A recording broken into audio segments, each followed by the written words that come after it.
Le projet de finances 2025 n'a toujours pas été voté, et il y a même maintenant une motion de censure qui plane sur le gouvernement. Et pire, il y a même carrément des voix à l'Assemblée nationale qui parlent de la démission possible d'Emmanuel Macron. Alors qu'on soit ravi ou pas, cela inclut automatiquement des conséquences sur le pays, aussi bien sociales qu'économiques.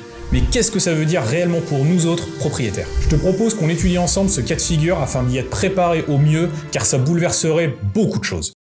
Je viens de tomber sur ce tweet de BFM qui explique qu'apparemment 63% des Français seraient favorables à la démission d'Emmanuel Macron. Bon, dans les faits, je pense qu'on est plus près des 90%, mais pour faire bonne figure, on va dire qu'il y a seulement 63%. Et on va tout de suite passer sur le cours que je t'ai préparé afin d'étudier tout ça. Dans un premier temps, on va étudier la procédure de démission d'un président. Donc on va voir quelle est toute la procédure à suivre afin que le président puisse démissionner. Et par la suite, on verra les conséquences pour les propriétaires immobiliers. Alors dans un premier temps, nous allons voir la déclaration de démission. En France, un président peut démissionner volontairement, bien que cela soit rare. Le dernier cas, c'était le général de Gaulle. La démission doit être adressée par écrit et transmise au président du Conseil constitutionnel, qui est chargé de constater la vacance du pouvoir. Donc en gros, c'est lui qui vient expliquer qu'il n'y a plus personne au pouvoir, qu'il n'y a plus de présidence. Ensuite, la constatation officielle. Le Conseil constitutionnel publie une déclaration officielle constatant la vacance de la présidence, donc qu'il n'y a plus personne. Et la vacance est aussi communiquée au gouvernement et au Parlement. Ensuite, on a la mise en place de l'intérim présidentiel.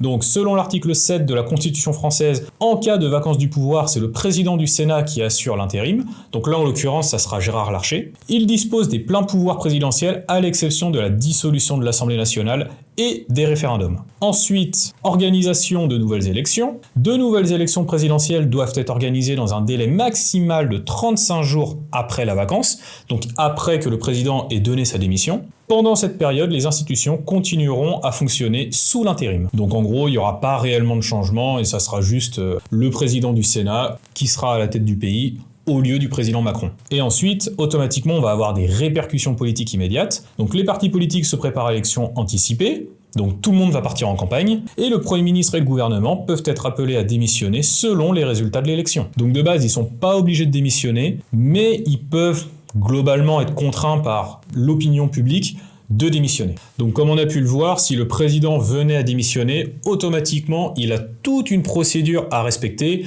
et il peut pas se barrer comme ça en fait. Donc là, pas besoin de dire que si demain Macron nous annonçait qu'il démissionnait, ça serait branle-bas de combat dans tous les partis politiques, tout le monde partira en campagne et tout le monde cherchera à se faire élire. Et automatiquement, toute l'Assemblée, il n'y aurait plus personne parce que tout le monde justement serait en campagne. Donc ensuite, on va avoir les conséquences pour les propriétaires immobiliers. Donc déjà, l'impact politique et économique immédiat. Donc on aurait des incertitudes sur les politiques fiscales. Donc une démission provoquerait une instabilité politique immédiate, ce qui pourrait affecter les marchés financiers, y compris le marché immobilier. Automatiquement, tous les investisseurs étrangers, si demain le président venait à démissionner, ils pourraient potentiellement prendre peur, se retirer des marchés, donc le CAC 40 pourrait dévisser et prendre un sacré coup dans la tronche.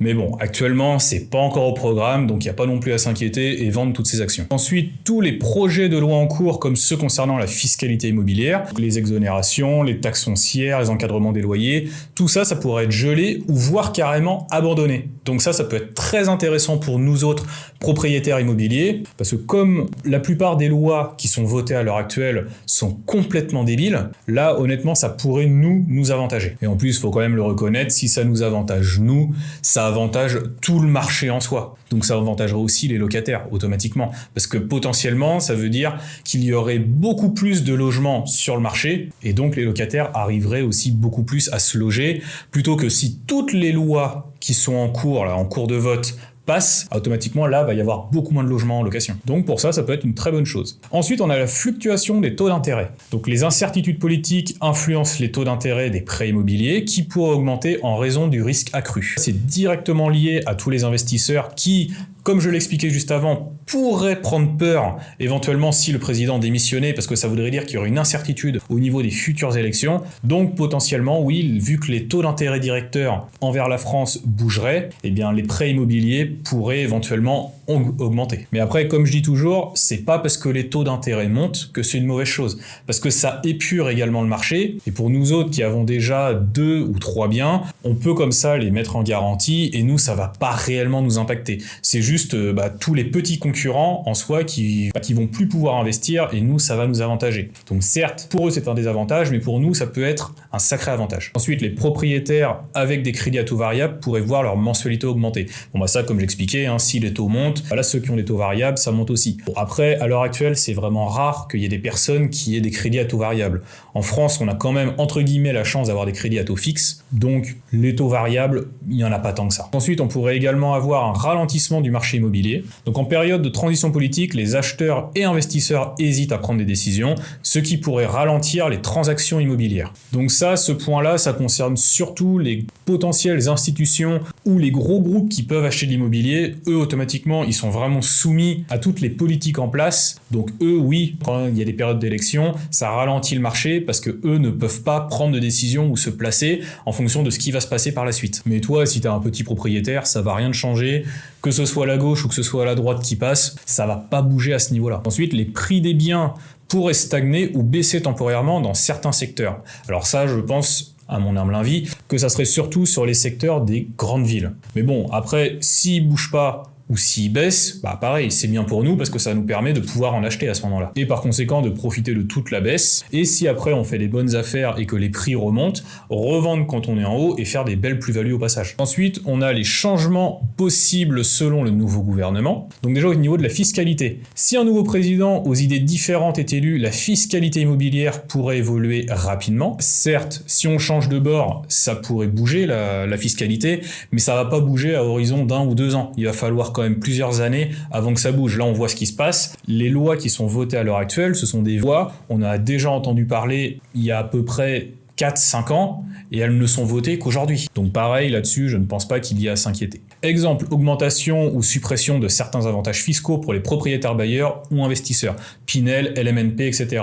LMNP, de toute façon, on est déjà passé dessus, il n'y a quasiment plus rien à faire. Le Pinel, comme j'ai toujours dit, c'est de la merde. Après, il reste tout ce qui est les SCPI, les trucs comme ça. Mais bon, ça, c'est autre chose. Nous, ce qui nous intéresse, c'est surtout d'acheter des biens pour les mettre en location. Et comme j'explique toujours, essayer de viser de la location extrêmement rentable, donc comme je le fais déjà par exemple, et viser, de la courte durée haut de gamme ou de l'achat-revente tout simplement. La législation sur les locations, les règles encadrant les loyers, les délais d'expulsion ou les obligations des propriétaires bailleurs pourraient être revues. Ça c'est comme pour la fiscalité, ça va pas être fait en 1 an ou 2. Les dispositifs en faveur du logement social ou de la rénovation énergétique pourraient être modifiés ou accélérés. Comme là, on est dépendant de l'Europe, c'est en fonction de ce que l'Europe va décider, nous on l'appliquera derrière. Et ça, peu importe le gouvernement, que ce soit droite, gauche, centre, extrême l'un ou extrême l'autre, dans tous les cas, c'est l'Europe qui décide, donc tout ce qui est rénovation énergétique, tout ça, on se le prendra dans la tronche, c'est obligé. Et je te le dis tout de suite, le prochain président qui passera, s'il devait y avoir une démission, dans tous les cas, il restera dans l'Europe. De toute façon, c'est simple. Les personnes qui se présentent et qui viennent dire qu'ils ne veulent plus être dans l'Europe, qu'ils veulent en sortir, automatiquement, ils n'ont pas le droit de se présenter. On l'a vu aux dernières élections, ils n'ont pas eu leur signature.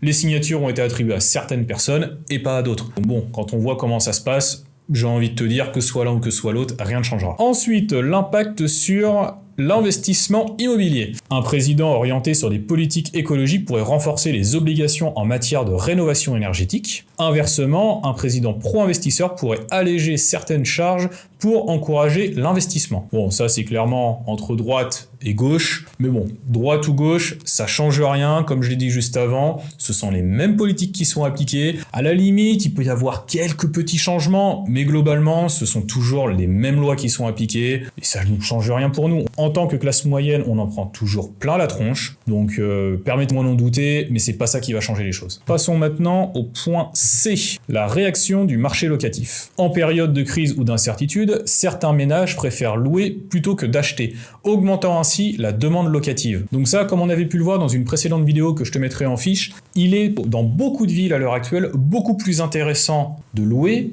plutôt que d'acheter. Parce qu'on avait vu, si mes souvenirs sont bons, il fallait être, je crois que c'était 14 ans et 2 mois en moyenne sur le territoire français dans un logement avant que ce soit plus rentable d'acheter plutôt que de louer. Et c'est ce qu'on avait vu à l'heure actuelle, quasiment plus personne ne reste 14 ans au même endroit, les gens bougent pas mal, donc c'est pour ça qu'il est beaucoup plus intéressant de louer que d'acheter en fonction de son programme de vie. Les propriétaires pourraient bénéficier de revenus locatifs stables ou augmentés. Alors ça, bien entendu, c'est si toutes les lois à la con qui sont en train d'être votées à l'heure actuelle sautaient. Potentiellement, oui, on pourrait avoir une augmentation de la demande locative et donc une augmentation des revenus. Ça, c'est normal. Mais à contrario, on pourrait également avoir des risques de contrôle renforcé des loyers. Un gouvernement intérimaire ou nouvellement élu pourrait adopter des mesures de contrôle pour protéger les locataires, limitant les hausses de loyer. Bon bah là, automatiquement, ça repartirait sur plein de réglementations plus débiles les unes que les autres. Bon bah là on continuerait de casser le marché, comme si on ne l'avait pas fait assez, mais je pense que oui, ils peuvent quand même continuer. Et pour finir, on aurait toutes les conséquences indirectes.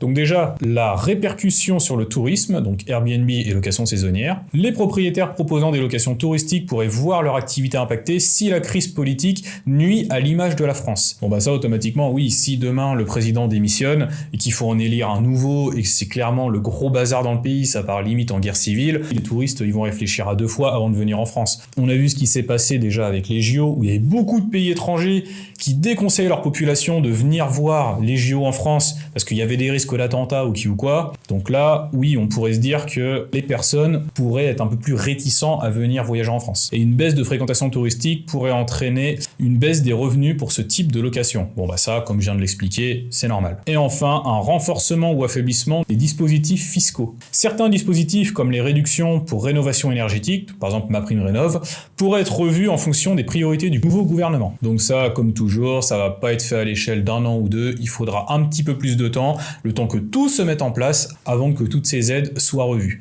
Mais certes, si au demain on devait faire appel à un dispositif MaPrimeRénov' et que dans la foulée il y a une nouvelle élection, un truc comme ça, et que cette aide saute, automatiquement oui, il y a de quoi être dégoûté. Mais bon, il y a très peu de chances que ça arrive. Bref, comme on a pu le voir, si le président démissionnait, ça entraînerait une grosse période de flou sur les marchés, aussi bien les marchés immobiliers que le marché immobilier. Comme je l'ai dit, je pense qu'il y a peu de chances que ça arrive, mais il faut quand même mieux s'y préparer, on sait jamais. Et c'est pourquoi je pense qu'il est très important de diversifier toutes ces sources d'investissement, donc avoir un peu en bourse, un peu en immobilier, un peu placé partout sur des placements exotiques par exemple. Mais pour tout ce qui est placement immobilier, je conseille quand même de partir comme moi sur des placements immobiliers donc dites à haute rentabilité. Donc par exemple le Airbnb haut de gamme, ça peut être très intéressant, c'est quelque chose que je fais déjà et que d'ailleurs j'enseigne sur ma chaîne. Je viens de te faire une vidéo par exemple sur la prise de caution, sur comment ça se passe, comment gérer son bien. D'ailleurs si tu veux en savoir plus, je t'invite à rejoindre mon groupe de discussion privé WhatsApp, tu trouveras le lien en description. Ou si tu veux aller encore plus loin, je t'invite même à réserver un appel avec moi en cliquant sur le lien qui sera dans le commentaire épinglé de la vidéo. N'hésite pas aussi à me donner ton avis en commentaire sur la vidéo, je serai heureux de débattre avec toi. Lâche également le petit like ainsi que l'abonnement, on rush désormais les 500 abonnés et je te dis à plus, salut!